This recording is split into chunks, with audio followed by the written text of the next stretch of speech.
nós estamos aqui na Rua Mestre Emílio, no bairro Pará, ao lado aqui do Sindicato Metabase, e vamos conhecer um pouco da história dessa pessoa assim, muito conhecida por muitos de vocês, né? Mas algumas pessoas de novas gerações, às vezes não sabem muito a história dele. José Torres Martins da Costa, Juca dentista, que nos recebeu hoje juntamente com a neta Lenira num delicioso café. Eu agradeço, Juca, que prazer, viu? E obrigada por nos receber. Nada a agradecer, é um dever nosso. Mas nós vamos conhecer um pouco da sua história, saber um pouco dessa história desse dentista que eu sempre ouvi falar, o meu pai conta muito de você, e o você com respeito, viu? Mas é com muito prazer. Agora conta pra mim, nasceu aqui em Itabira? Não, nasci na fazenda da Bolívia. Onde é que fica isso? Pertinho do Passabém. Mas na época pertencia a Itabira. Mesmo? A distância de 8 vezes 6, 50 quilômetros. 50 quilômetros, e essa fazenda da Bolívia, hoje, ela fica onde? Ela permanece em Passabém ou ela fica para Itabira? Hoje, acho que ela já é de Santa Maria de Itabira. Santa Maria virou cidade. Sim. Acho que paga imposto em Santa Maria de Itabira. Né? É interessante como fica essa questão, né, de posses, né? É. Tem muita mudança. Tem muita mudança com o tempo. Interessante é que a terra não muda de lugar, né? Justo. Será que são os donos ou são as metas? O que faz com que aquela terra passe a ser de um lugar e não do outro? São influências de municipais, de câmaras, né? Uhum. Não sei detalhadamente, eu não sei. Quando. Quer dizer que a política sempre está à frente. Né? Sim, sempre tem isso, né? Uhum. E quando que o senhor veio para cá? Bom, para Itabira definitivamente, nós já viemos em 1937. Porém, antes disto, já os meus avós tinham casa em Itabira, onde nós esporadicamente frequentávamos. E como que era nesse tempo que o senhor vinha para cá, para Itabira? O que o senhor se lembra? Era difícil. Por exemplo, se estávamos na fazenda da Bolívia, era mais fácil. Já havia estrada de carro, toda poeirenta, né? Uhum. De Itabira até essa fazenda, até o Passabém. Quando não tinha caminho, quando não tinha estrada, era caminho. Era cavalo, fazia de 2 viagens, né? Uhum. Saía dessa fazenda, pernoitava na fazenda de família amiga no meio do caminho, vai chegar no dia seguinte. Mas as pessoas nessa época, elas eram assim, prazerosas, né? Sim. Você tinha essa liberdade de chegar e falar, olha, não dá para seguir viagem. Abre a casa para nós aí. Nós vamos ficar aqui hoje. E eram bem recebidos, né? E aí, o senhor disse que veio para Itabira. Quando? Definitivamente em 1937. Uhum. O meu pai adquiriu todas as partes da casa da Rua de Santana, que é essa casa que já falamos com você. Sim. E ali ficamos até hoje. Quantos filhos eram? Nós éramos 5 filhos. Fazia a conta, né? Mariciuninha 1, Juca 2, Maria 3, Chico e Rosa Maria. Nós éramos 5 filhos. 5 filhos. E nessa época, a vida era tranquila? Sim, tranquila era, mas precisava de trabalhar, né? Uhum. Os pais suavam, né? Sim. O que o senhor se lembra que o pai do senhor fazia? Qual era a profissão dele? Meu pai era fazendeiro. Ele passava, depois que mudamos para aqui, ele adquiriu mais terras aqui nas vizinhanças, na fazenda do Giral, e ele passava a semana trabalhando, voltava no sábado, entende? Então a mãe é que cuidava, né? A mãe que cuidava dos filhos. Da casa, de tudo. E lá nessa fazenda ele cuidava de fazer queijo, lavoura de café, mas passava a semana lá inteira, só voltava no sábado. O que produzia era para ser vendido? Para ser vendido e usado, né? Sim. Na época certa do plantio, plantava-se na colheita de café e tinha as vacas que produziam leite, que ele fazia queijo também. Mas também vinha para a família? O queijo para vender também para a família, né? Para o sustento. E a escola? A escola era aqui no grupo escolar. O primário foi no grupo escolar Coronel José Batista. E a minha irmã no Colégio Nacional das Dores, mesmo no primário, entende? Então, aí fizemos o primário aqui. Você lembra? Começou na fazenda com professor particular. Eu fui alfabetizado com professor particular. Para a cidade, já fui matriculado no 2º ano de grupo. Nessa época que o senhor se lembra do professor particular, era aquele que ia 1, 2, 3 vezes no mês? Não, nessa época o professor particular morava conosco na fazenda. Sim, morava. Permanentemente. Por exemplo, de janeiro a junho e de agosto a dezembro outra vez, entende? Ele era professor mesmo, estudado. Mesmo. Recebia Devia de ser muito valorizado, exatamente. Né? Tornava-se uma pessoa da família, né? Sim, porque morava com a gente, casa, né? Uhum. E aí, o senhor se lembra de alguém que estudou com o senhor na época no Coronel José Batista? É meio difícil, tem muito tempo. É meio difícil. Tem uma vaga lembrança. Sou Wilson Braga. Conhece? Não. Quem é? Zizinho. Wilson Braga foi meu colega de grupo. E ele morou aqui da Beira? Mora aí, ele mexe com asilo de velhos, etc. Zizinho Braga. Esse é o Zizinho. Pois é, estamos sabendo da história do senhor e vamos querer saber mais, né? E depois, quando que veio essa vontade do senhor em ser dentista? Bom, isso demorou, né? Aí do Zé Batista, nós fizemos o ginásio em Itabira. O senhor foi para o Sul-Americano? Ginásio Municipal Sul-Americano. Que maravilha! Fiz o ginásio em Itabira. Entende? Corre-se o tempo, aí então, na época, os cursos chamavam curso científico ou clássico. Não havia aqui. Então, nós teríamos que ir para Belo Horizonte para continuar os estudos. Eu fui fazer o científico em Belo Horizonte para depois entrar na faculdade, né? E o que passava na cabeça do senhor nessa época? O senhor sabendo assim que tinha que ir embora para poder estudar, para ter melhor condição. O que passou na cabeça do senhor nessa época? Bom, eu queria ter uma formação superior, queria ser um profissional liberal. Isso, né? Era discutido em família? Era também. Então, se tinha que ser em Belo Horizonte, escolhemos lá um ginásio lá e fomos matriculados. Após isso, então, terminado, é que veio a barragem, né? Concurso para o curso superior, né? Esse aí que... Então, quer dizer que era um concurso que hoje é o vestibular? É justo, mas após terminar o curso científico como eu fiz, então tinha que prestar concurso na faculdade que você escolhesse, ou de medicina, ou de odontologia, ou de direito, entende? Então tinha um concurso para ser admitido. Se não conseguisse os pontos, lá não entrava. E naquela época, esses cursos que o senhor disse, eles eram bastante concorridos? Eram concorridos, sim. E, de modo geral, se você quisesse gratuito, só no colégio estadual, em Belo Horizonte.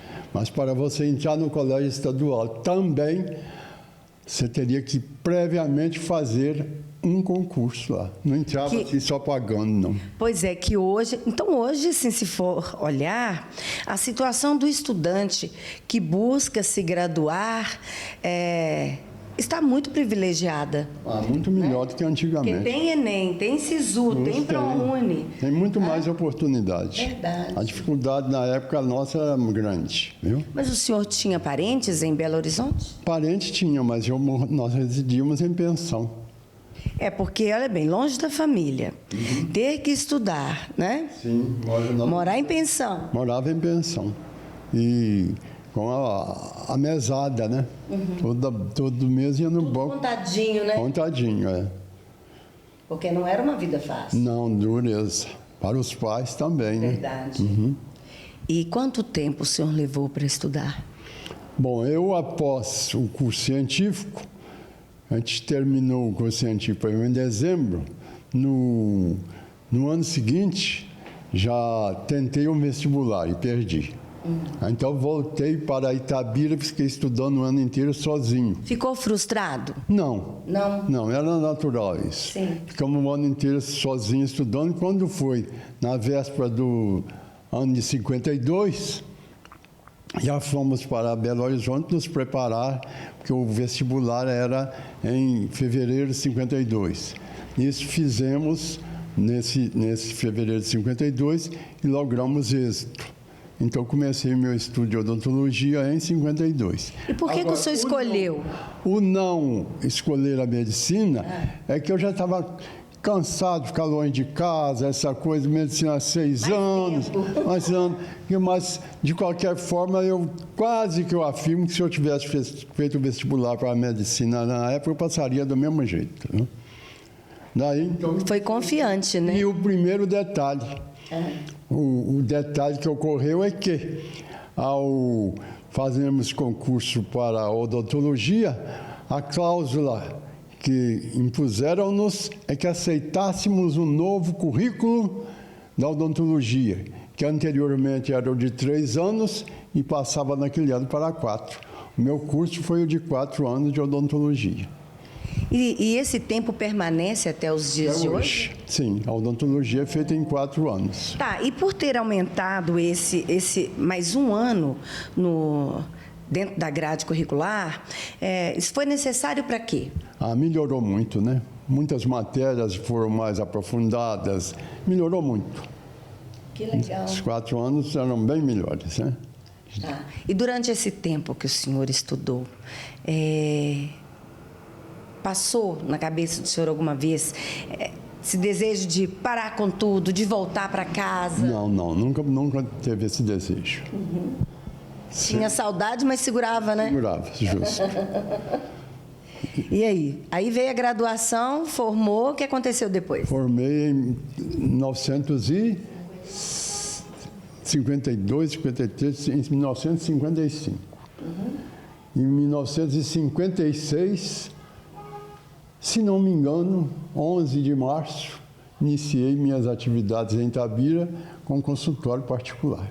Sim. É o mesmo local? Não.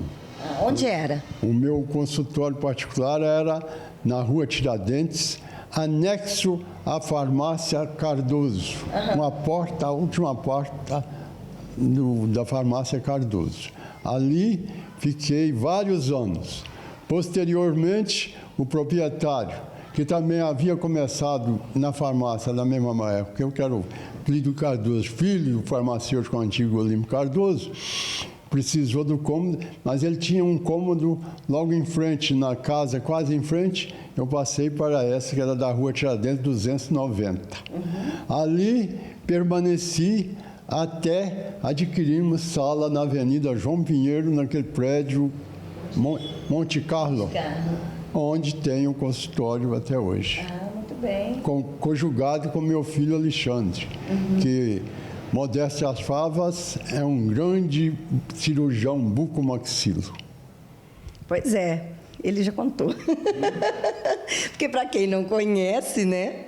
Para quem não conhece, mas você vai saber sim. Porque nós vamos chegar agora nos finalmente, né? Como é que o senhor conheceu a esposa? Que vieram os filhos? Conta pra gente. A história é essa. Eu, como muitos companheiros, participávamos do footing da Rua Tiradentes, que se realizava aos domingos à noite. Lá no Paredão. No Paredão. É o anda para lá, anda para cá. Pois é, conta aqui pra gente, seu Juca. É verdade que as moças ficavam lá e os rapazes passavam e viam entre olhares? Exatamente. As moças também andavam ou ficavam encostadas. Aí vinham os flertes. Depois de muitas caminhadas ou coisa que o valha, às vezes, se havia interesse entre algum casal, eles pediam para conversar. E saíam os dois conversando. E nessa conversa, às vezes, levava em casa. A pessoa, o rapaz levava a moça em casa. Pois é, mas nessa época, como que uma moça ia acompanhada por um rapaz que mal conheceu e levava para casa? Acontecia isso sim. Mas não tinha problema? Não, não tinha problema. No meu caso particular, a Eunice era muito presa pelos pais, está entendendo? É por isso que eu pergunto, né? Como que foi isso, né? O senhor foi muito corajoso. Mas foi o flerte para lá, flerte para cá. Depois de muito flertar, atrevi-me a pedi-la para conversar. Conversamos e dali já, do Paredão, encaminhamos para a direção da casa onde ela residia, sim, que era naquele sobrado ao lado do Cine... Como é que chama? Cine Itabira, né? Na Rua Alexandre Drummond. Rua Alexandre Drummond. A casa era aquela esquina até lá em cima na Saúde. Ah, sim. Bom, mas a entrada era nessa rua Alexandre Drummond.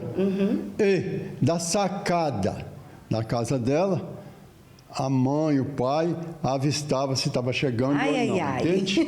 Nisso, fomos até a porta, deixei... Você não ficou nervoso? Não, deixei-a.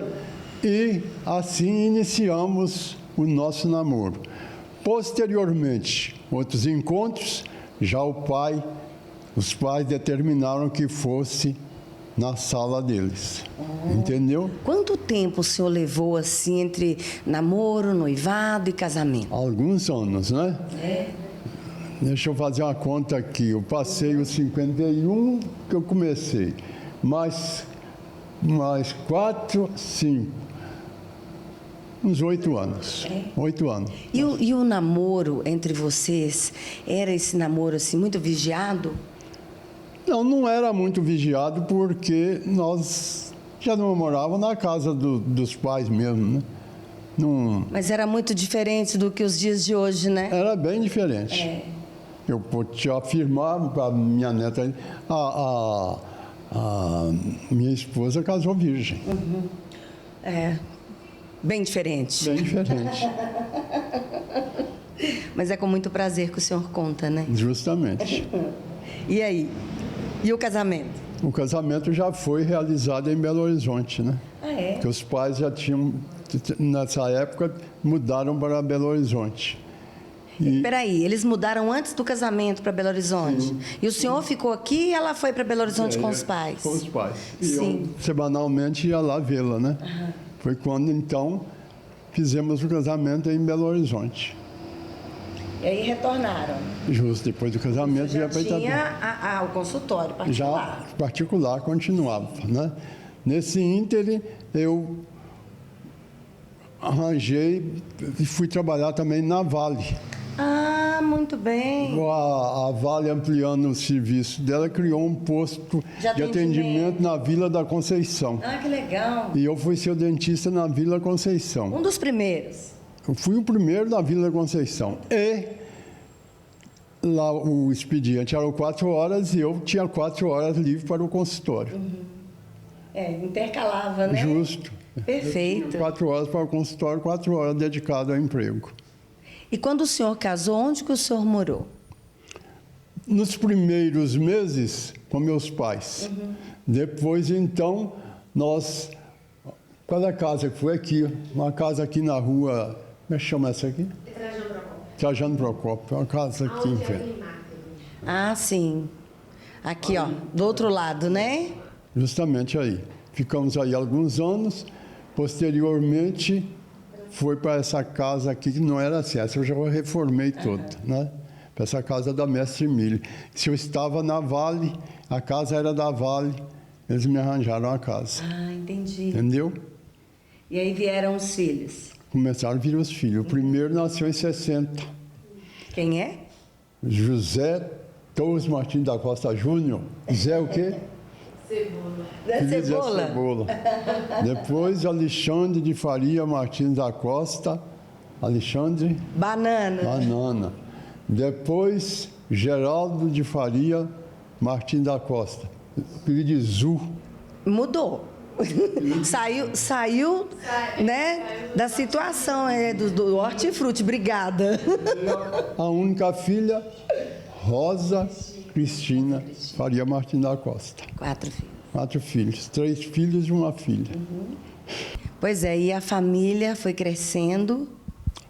Justo. Vieram os netos, bisnetos não tem ainda não, né? Vieram os netos, tem alguns outros que estão parados, mas o José não tem filhos, né? O Alexandre tem, a Rosa tem, né? E pronto. É. Muito obrigada, viu? Daqui a pouquinho ela vai vir, estará aqui conosco, está aqui nos dando suporte. Né, Sr. Juca? Agora, durante esse tempo todo, Sr. Juca, fala pra gente, Itabira mudou muito para o senhor? Mudou bastante, né? Em que aspecto? No aspecto comercial, mudou muito. O que te traz saudade? Tem saudade da minha esposa, né? Que ela já partiu. Sim. Né? Isso sim. Agora, a vida, o senhor se sente pronto para as mudanças constantes? Preparado. Sinto preparado, né? E por que o senhor se sente preparado? E a vivência, né? Eu já acostumei com as dificuldades da vida, então não acho muita novidade no que Eu acontece. perguntei exatamente por isso, porque muitas vezes nós somos obrigados a passar por mudanças e nem sempre aceitamos essas mudanças, né? Então, o senhor acredita que o tempo faz com que nós amadureçamos? Amadureçando perfeitamente. É a velhice, é a idade.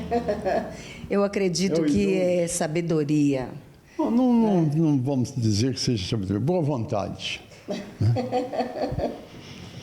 Pois é, o senhor falou comigo que ainda está ativo, ainda atende, né?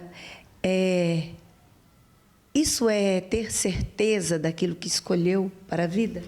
É ter certeza e ter medo da ociosidade. A ociosidade é um perigo. Então, eu, enquanto tiver vida com saúde e discernimento, pretendo trabalhar. Já reduzi meu tempo de trabalho pela metade, trabalho em consultório anexo a meu filho, está entendendo? Então, eu estou tranquilo enquanto eu achar que não estou prejudicando ninguém, vou tocando a barca. Para aquele que tem vontade de ter uma profissão, como que ele poderia identificar o que ele gostaria de fazer?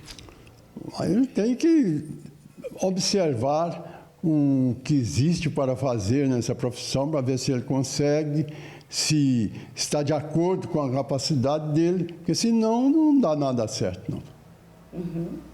É isso. E para a gente poder encerrar, né? O senhor tem um dado, uma história interessante que o senhor possa contar para a gente, que o senhor se lembra, assim, que marca a vida do senhor? O primeiro avião que aterrissou em Itabira, eu morava na Rua de Santana. Onde era o campo de aviação? Lá na saída já para Santa Maria de Itabira, né?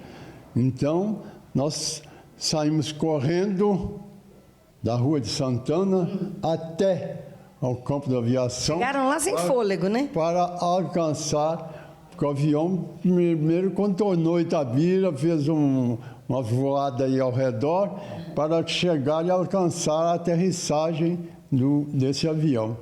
E assim aconteceu e vimos o primeiro avião aterrissar em Itabira. Se não me engano, chamava-se avião Raul Soares, é uma coisa assim. O senhor lembra qual que era a marca do avião? O senhor lembra? Não lembro, isso eu não lembro, não. Eu acho que tinha o nome de Raul Soares, o avião. Depois apareceu um outro aí, um aeroclube, que tinha um avião próprio, chamado avião Cauê. Porque teve um interessante. aeroclube aqui, como uma escola de aviação? Para tirar o brevet. Tirar o brevet. Funcionou isso um tempo aí. Eu gostaria, com a permissão do senhor, que a Lenira viesse aqui conosco, porque durante todo o tempo, gente... Vem sim, Lenira. Durante todo o tempo, a Lenira, que é a neta, ficou aqui... Vamos chegar aqui um pouquinho, né? Para ela poder se sentar conosco. A Lenira ficou aqui e o que mais me chamou a atenção foi ver a intimidade, Lenira, que você tem com a história do seu avô e com outras histórias que durante o lanche, gente, nós fomos conversando, né? Então, assim, é satisfatório, é um prazer. Fala pra gente o que é você saber de uma geração que você não viveu, mas que você está aí, pronta para poder passar para a gente. Eu sempre ouvi isso aqui em casa, né, vô? Sempre convivi com isso o tempo inteiro. Então, faz parte da minha vida, é minha história também saber disso, né? É importante a gente saber da história da gente. É isso. Nossa, muito obrigada, viu? Emocionante ouvir você dizer isso. E é gostoso, né? É ótimo. Ter aí uma neta sempre ao lado, né? E a gente sente um prazer, né? De poder conviver, né? Nossa, obrigada, viu, Lenira? Obrigada mesmo, querida. Muito obrigada, seu Juca. Obrigado, não de quê? Obrigada Sempre mesmo. as ordens. Sempre as ordens.